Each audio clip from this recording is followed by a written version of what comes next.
Hi weavers, welcome to our channel just imagine novels. ఈరోజు మన కథ వంశీమోహన, ఎపిసోడ్ 21. క్రిష్ తనుంటున్న గెస్ట్ హౌస్కి శరత్ని జనార్దన్ మనుషులకు కనపడకుండా తీసుకొచ్చి ఓ రూమ్లోకి తీసుకెళ్లాడు. అక్కడున్న అమ్మాయిని చూడగానే శరత్ షాక్ అయ్యాడు. ఆమె ఉన్న పొజిషన్ చూడగానే శరత్లో ఎప్పుడూ చూడని ఆవేశం కనపడింది. క్రిష్ వైపు చూస్తూ, అసలేం జరిగింది కృష్ణ? తనను ఇలా చేసిందెవరు అని గట్టిగా ఆవేశంగా అరిచాడు శరత్. రే శరత్ అంటూ క్రిష్ తనని హత్తుకుని కన్సోల్ చేస్తూ జరిగింది చెప్పాక, నీ బాధ అర్థమవుతుంది నాకు, కానీ ఇప్పుడు ఆవేశపడే టైం కాదు. కొన్ని రోజులు వెయిట్ చేయి, ఏ ఒక్కడిని వదలొద్దు, వాళ్ళంతా తేలుద్దామన్నాడు క్రిష్. రే, తను పాలకి నీళ్ళకి తేడా తెలియంది, పైగా గడుసుగా కనపడుతుంది, కానీ దాని మనసు చాలా సున్నితం కదరా. ఎలా రా వాళ్ళకి మనసు వచ్చింది నా బంగారాన్ని ఇలా చేయడానికి అని ఆవేదనగా అంటున్న శరత్ కంట్లో నీళ్లు తిరిగాయి. క్రిష్ శరత్ చేతులు పట్టుకుని, ఇందులో నా తప్పు కూడా ఉందిరా, నేనే అలర్ట్గా లేకుండా తను ఇలా అవ్వడానికి కారణమయ్యాను. వాళ్ళ గురించి తెలిసినా ఇంత దారుణానికి ఒడిగడతారని అనుకోలేదు.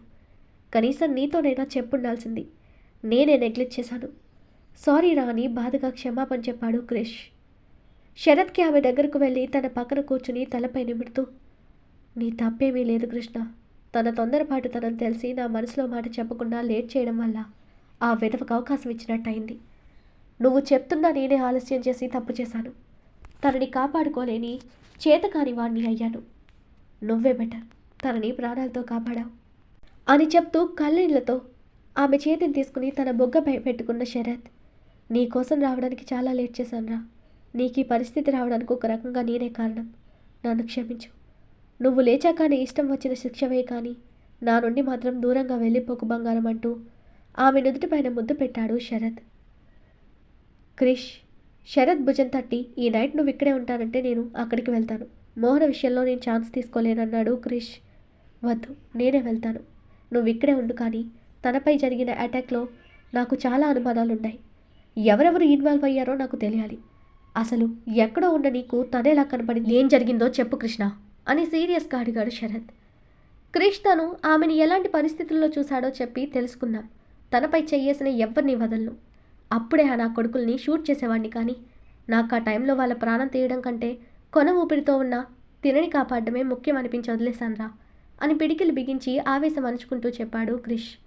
శరత్ మౌనంగా ఆమెని కాసేపు చూస్తూ ఆ టైంలో తను ఎంత నరకం ఫేస్ చేసిందో తలుచుకుంటూ పిడికిళ్ళు బిగించి, వాళ్ళలో ఏ ఒక్కడు ఈ భూమి మీద బ్రతికే అర్హత లేని వాళ్ళురా, నేను ఈ క్షణం నుండి వాళ్ళని కనిపెట్టే పనిలో ఉంటానని ఆవేశంగా చెప్పాడు శరత్.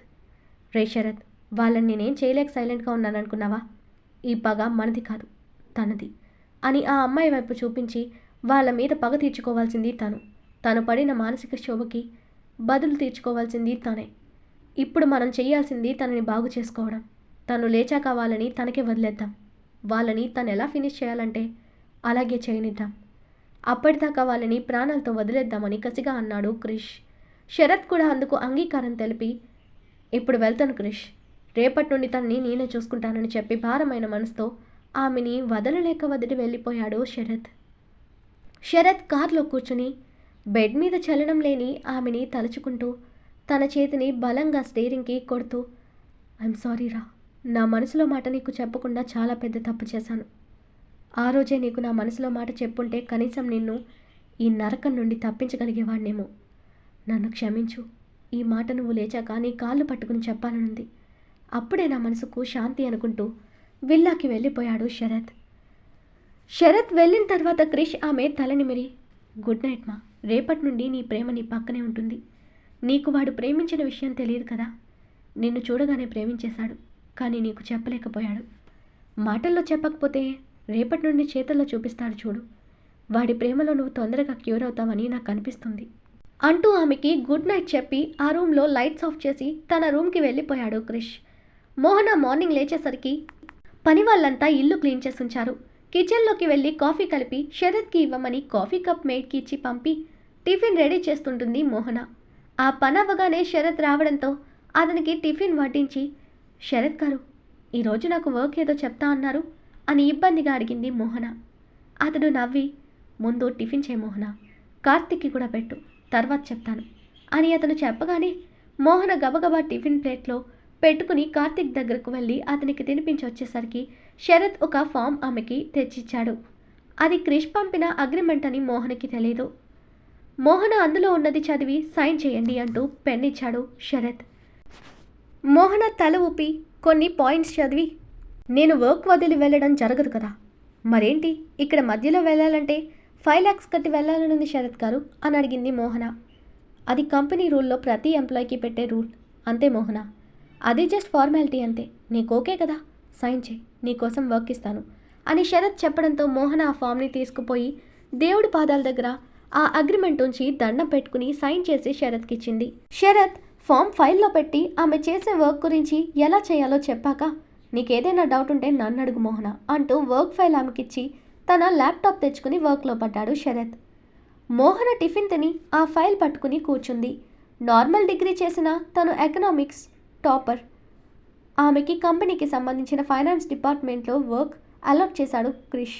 కాసేపు ఆ వర్క్ చేసి వంట చేయడానికి వెళ్ళిన మోహన వంటంతా కంప్లీట్ చేసి కార్తీక్కి లంచ్ తినిపించి కాసేపు అక్కడే వాకింగ్ చేయించి పడుకోమని రూమ్కి పంపేసి తను అక్కడే కూర్చొని వర్క్ చేస్తూ ఉంది మోహన. మోహనతో పాటు లంచ్ చేసిన శరత్ కాసేపటికి తన ప్రేయసి కోసం గెస్ట్ హౌస్కి వెళ్ళాడు.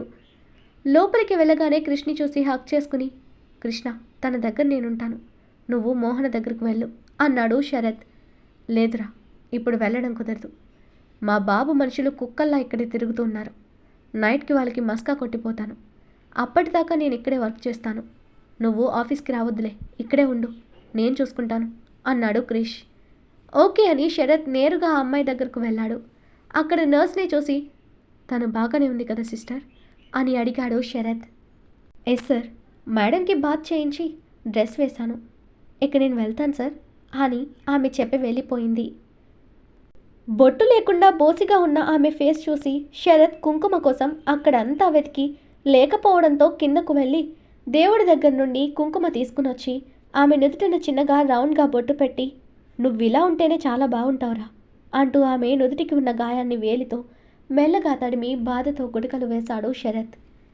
ఎమోషనల్ అవుతున్న అతని భుజం పైన చెయ్యి వేసిన క్రిష్, జరిగిందాన్నెవరూ మార్చలేం. నువ్విలా బాధపడుతూ ఉంటే నాకు గిల్టీగా ఉంది, ప్లీజ్ కంట్రోల్ యువర్ సెల్ఫ్ అన్నాడు క్రిష్. శరత్ కళ్ళు తుడుచుకుని, సారీరా, తనని ఇలా చూస్తూ బాధపడకుండా ఉండలేకపోతున్నాను. అది సరే కానీ తను కోమా నుండి బయటకు రావడానికి ఎన్ని రోజులు పడుతుందని డాక్టర్స్ ఏమన్నా చెప్పారా అని అడిగాడు శరత్. టైం అంటూ ఏం చెప్పలేదన్నారా, కానీ తనకి మనం చెప్పే మాటలు బ్రెయిన్కి చేరతాయని, తనకు మోటివేషన్ కలిగించేలా మనం ఏదో ఒకటి చెప్తూ ఉంటే తొందరగా లేచే అవకాశం ఉందని చెప్పారన్నాడు క్రిష్. అదే మాట నిజమైతే నా బంగారాన్ని నేను కోమాలో నుండి బయటకు రావడానికి ట్రై చేస్తాను అన్నాడు శరత్. ఆల్ ది బెస్ట్ రా, నేను ఆఫీస్కి వెళ్తున్నా అని శరత్ని జాగ్రత్తగా ఉండమని క్రిష్ ఆఫీస్కి వెళ్ళాడు. ఆ రోజు నైట్ చాలాసేపు శరత్ కోసం చూస్తూ హాల్లో సోఫాలో నిద్రపోయింది మోహన. క్రిష్ ఆఫీస్ నుండి నేరుగా విల్లాకి మోహన కోసం సీక్రెట్గా వచ్చాడు. అతడు లోపలికి రాగానే మేట్స్ని మోహన ఎక్కడ ఉందనేది అడిగాడు. అమ్మాయి గారిని లోపలికి వెళ్ళి పడుకోమని ఎంత చెప్పినా శరత్ బాబుకి ఏదో చెప్పాలని హాల్లోనే చూస్తూ నిద్రపోయారు బాబు అని ఆవిడ చెప్పింది. ఓకే అని లోపలికొచ్చిన క్రిష్కి సోఫాలో కూర్చుని నిద్రపోతున్న మోహన కనపడగానే ఆమె దగ్గరకు వెళ్ళాడు క్రిష్. వర్క్ కొత్త కాబట్టి ఎక్కువ స్ట్రెస్ అయి గాఢంగా నిద్రపోతుంది మోహన. క్రిష్ ప్రేమగా మోహన తలనిమిరి తనని అలాగే ఎత్తుకుని రూమ్కి వెళ్ళాడు. నిద్రలో ఉన్న మోహన తనకి తెలియకుండానే అతని మెడ చుట్టూ చెయ్యి వేసి పట్టుకుని అతడి ఎదుకు మొహం ఆనించి, కన్నయ్య నన్ను వదిలి ఎక్కడికి వెళ్ళిపోయావు? నీకు కూడా నేనొద్దా? అందరూ నన్ను వదిలేసిపోతున్నారు.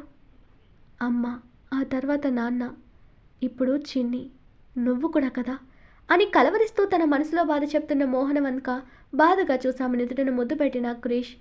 నిన్నొదిలి నేనెప్పటికీ వెళ్ళనే, నీతోనే నా లైఫ్ ముడిపడి ఉంది, కడ వరకు నీ చేతిని వదలని చిన్నగా చెప్తూ ఆమెను బెడ్ మీద కార్తీక్ పక్కన పడుకోబెట్టాక కార్తీక్ తల నిమిరి టాబ్లెట్ ప్రభావంతో మత్తుగా నిద్రపోతున్న అతన్ని మొహాన్ని తడిమిన క్రిష్ కార్తీక్ జరిగిన సర్జరీ తాలూకా గాయం చూస్తూ బాధగా, ఇంత చిన్న ఏజ్లో నీకెంత పెయిన్ ఇచ్చాడు రా దేవుడు.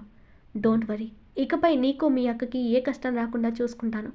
మిమ్మల్ని బాధ పెట్టిన వాళ్ళకి మీ చేతే శిక్ష వేయిస్తాననుకుని వెళ్ళి పక్కన పడుకున్నాడు క్రిష్. క్రిష్ ఆమెని హత్తుకుని పడుకోగానే నిద్రలోనే అతని స్పర్శ తెలిసిందేమో మోహనకి. అతడి ఎదపైన తల పెట్టుకుని అతడి చుట్టూ చేతులు వేసి నిశ్చింతగా పడుకుంది మోహన. క్రిష్ ఆమె తనని పట్టుకున్న తీరు చూసి ఆశ్చర్యపోయి తర్వాత నవ్వుకుని, ఇప్పుడు నీకు కానీ మెలకు వచ్చి నన్ను నీ పక్కన ఇలా చూసావంటే కోపంతో ప్రళయం సృష్టించేదానివేమో, కానీ నిద్రలో మాత్రం నేను ఇంత దగ్గరగా ఉన్నా హ్యాపీగా బజ్జున్నావు. నిన్ను ఎలా అర్థం చేసుకోవాలి తింగరి అనుకుని ఆమె చుట్టూ చేయి వేసి తనని జాగ్రత్తగా తనలోకి పొదవుకొని కళ్ళు మూసుకుని హాయిగా నిద్రలోకి జారుకున్నాడు క్రిష్. జనార్దన్కి దీర్ నుండి ఫోన్ రావడంతో ఆలోచిస్తూ, ఇంతకీ వాడు ఆ పిల్లని ఏం చేస్తుంటాడు? అయినా అదేమైతే నాకేంటి? ఆ మోహన దొరికితే మాత్రం ఈసారి దాన్ని చంపకుండా వదలను. అది లేకపోతే ఇక నాకు ఏ టెన్షన్ ఉండదు. నా కొడుకు కొన్నాళ్ళు నాపై కోపంగా ఉంటాడు, తర్వాత వాడే రియలైజ్ అవుతాడు అనుకున్నాడు జనార్దన్. మోహన కోసం జనార్దన్ రోజు తన మనుషులకు ఫోన్ చేసి క్రిష్ ఏమైనా మోహనని కలిశాడేమో అని కనుక్కుంటూ ఉంటాడు. కానీ అతను శరత్ విషయం మర్చిపోయాడు. లేదంటే కథ మరోలా ఉండేదేమో. మరుసటి రోజు క్రిష్ మోహన కంటే ముందుగా నిద్ర లేచాడు. హాయిగా తన గుండెల మీద నిద్రపోతున్న మోహనని చూస్తూ ప్రేమగా ఆమె నుదుటిన ముద్దాడి తన ఫేస్ చూస్తూ, ఇప్పుడు కానీ నీకు మెలకు వచ్చి నన్ను ఇంత దగ్గరగా చూసావో మూడో ప్రపంచ యుద్ధమే మొదలు పెడతావు అని నవ్వుకుని ఆమెని జాగ్రత్తగా పిల్లో మీదకు చేర్చి లేచి కార్తిక్ను ఒకసారి చూసి తన రూమ్కి వెళ్ళిపోయాడు క్రిష్. క్రిష్ ప్రెజెన్స్ దూరం అవ్వగానే మెలకు వచ్చిన మోహన ప్రశాంతమైన వదనంతో నిద్రలేచింది. ఆమెకి మనసంతా హాయిగా ఉండడంతో లేచి మొదట దేవుణ్ణి చూసి దండం పెట్టుకుని పక్కన నిద్రపోతున్న కార్తీక్ తల నిమిరి స్నానం చేయించడానికని వెళ్ళింది. క్రిష్ వెళ్లే ముందు ఆ రూమ్లో మోహన చేసిన వర్క్ ఫైల్ కనపడి దాన్ని చూసి ఆశ్చర్యంగా, ఇది డిగ్రీ చదివినా కానీ అకౌంట్స్ చాలా చక్కగా చేసి పెట్టింది అని నవ్వుకున్న ఫైల్ని తనతో తీసుకెళ్ళిపోయాడు. ఆ రోజు మోహన ఏం వర్క్ చేయాలో చెప్పమని శరత్కి మెసేజ్ చేశాడు క్రిష్. మోహన ఫ్రెష్ అయ్యి పూజ చేసుకుని కిచెన్లోకి వెళ్ళింది. నైట్ శరత్ వచ్చాడనుకుని అతడి కోసం కాఫీ ప్రిపేర్ చేసి మెయిడ్ చేత సార్కి ఇవ్వండి పంపింది. వాళ్ళు సార్ అంటే క్రిష్ అనుకున్నారు. మెయిడ్ ఇచ్చిన కాఫీ స్మెల్ చూడగానే అది మోహన చేతి కాఫీ అని అర్థమై దాన్ని మనసారా ఆస్వాదిస్తూ తాగాడు క్రిష్. మోహన చకచక టిఫిన్ ప్రిపేర్ చేసి డైనింగ్ టేబుల్ మీద పెట్టి కార్తీక్ని ఫ్రెష్ చేయించడానికి రూమ్లోకి వెళ్ళింది. క్రిష్ రెడీ అయి మోహన లోపల ఉండడంతో చూసి ఆమె కంటపడకుండా కిందకొచ్చేశాడు. మెయిడ్ని పిలిచి టిఫిన్ని ఓ బాక్స్లో పెట్టివ్వమని తన గురించి మోహనకేమీ చెప్పొద్దని చెప్పి బాక్స్ తీసుకుని వెళ్ళిపోయాడు క్రిష్. కార్తీక్ని రెడీ చేయించి కిందకు వచ్చిన మోహనకి తను చేసిన వర్క్ ఫైల్ కనపడకపోవడంతో అది శరత్ తీసుకెళ్లాడని అనుకుంది. శరత్ కోసం తన రూమ్కి వెళ్ళిన మోహనకి రూమ్ అంతా ఖాళీగా ఉండడంతో కిందకు వచ్చి పని వాళ్ళని, శరత్ సార్ వెళ్ళిపోయారా అని అడిగింది మోహన. వాళ్ళు క్రిష్ గురించి చెప్పకుండా, ఇందాకే వెళ్ళిపోయారు మేడం బయటకు అని చెప్పడంతో టిఫిన్ తినకుండా వెళ్ళిపోయారా అనుకుంటూ డైనింగ్ టేబుల్ దగ్గరకు వచ్చిన మోహనకి టిఫిన్ బాక్స్లో కొంత భాగం ఖాళీ అవ్వడంతో శరత్ తినేసే వెళ్ళాడనుకుంది. శరత్ గారేంటి ఈరోజు నాతో మాట్లాడకుండానే వెళ్ళిపోయారు? నిన్న కూడా ఆయనతో మాట్లాడలేదు. ఆఫీస్లో ఏదైనా అర్జెంట్ వర్క్ ఉందేమో అందుకే వెళ్ళిపోయారు అని తనకు తానే సర్ది చెప్పుకుంది మోహన. క్రిష్ ఆఫీస్కి వెళ్లే ముందు శరత్ కోసం తన గెస్ట్ హౌస్కి వెళ్ళాడు. అప్పటికే నిద్ర లేచిన శరత్ ఆమె దగ్గరగా కూర్చుని ఉన్నాడు. క్రిష్ లోపలికి వస్తూనే హాయ్ రా అని శరత్ని పలకరించి ఆ అమ్మాయి దగ్గర కూర్చున్నాడు. ఆమె తల నిమురుతూ ఎలా గడిచిందిరా నీకు అని అడిగాడు క్రిష్. శరత్ చిన్నగా తల ఊపి తనతో ఉంటే చాలా బాగుంది, కానీ తనని ఈ పరిస్థితుల్లో చూస్తుంటే కాస్త గిల్టీగానే ఉంది కృష్ణ అన్నాడు. క్రిష్ అతని పక్కన కూర్చుని రే, నువ్వు గిల్టీగా ఫీల్ అవ్వడానికి ఇందులో నీ తప్పేముందిరా? ఒక రకంగా చెప్పాలంటే తనకి ఈ పరిస్థితి రావడానికి నా నెగ్లిజెన్సీనే కారణం. నేను ఇంకాస్త అలర్ట్గా ఉంటే ఈ దారుణం జరిగే ఉండేది కాదు అని బాధపడుతున్న క్రిష్ భుజం పైన చెయ్యి వేసి ఓదార్పుస్తూ, ఇందులో ఎవరు తప్పు లేదురా, తన తల రాసిందంతే. మోహన్ ఎలా ఉంది, తనతో మాట్లాడావా అని అడుగుతూ టాపిక్ మార్చాడు శరత్. క్రిష్ నవ్వి తను బాగానే ఉందిరా, కాకపోతే నేను అక్కడికి వెళ్ళిన విషయం దానికి తెలీదు. నేను తన కంట పడలేదు. నేను వెళ్ళేసరికి అది నిద్రపోయింది. కొన్ని రోజులు ఇలాగే ఉండాలనుంది. ఇప్పుడు తనకు ఎదురుపడే పరిస్థితి నాకు లేదు అన్నాడు క్రిష్. అలా ఎందుకు అనుకుంటున్నావు కృష్ణ? తను బాధలో ఉన్న టైంలో ఆమెని ఓదార్పుని కోరుకుంటుంది కదా. నువ్వు తన పక్కనే ఉండి ఓదారిస్తే తన మనసుకు కాస్తైనా కుదుట పడుతుంది కదా అని అడిగాడు శరత్ కృష్ణని. ఈరోజు మన కథ ఇక్కడితో కంప్లీట్ అయింది. ఈ స్టోరీ మీకు నచ్చినట్టయితే ప్లీజ్ స్టోరీని లైక్ చేసి కామెంట్ రూపంలో మీ అభిప్రాయాన్ని తెలియచేయండి. అలాగే ఛానల్ని సబ్స్క్రైబ్ చేసుకుని షేర్ చేసి మాకు సపోర్ట్ చేయండి. నెక్స్ట్ అప్డేట్తో మళ్ళీ కలుద్దాం. అంతవరకు బాయ్.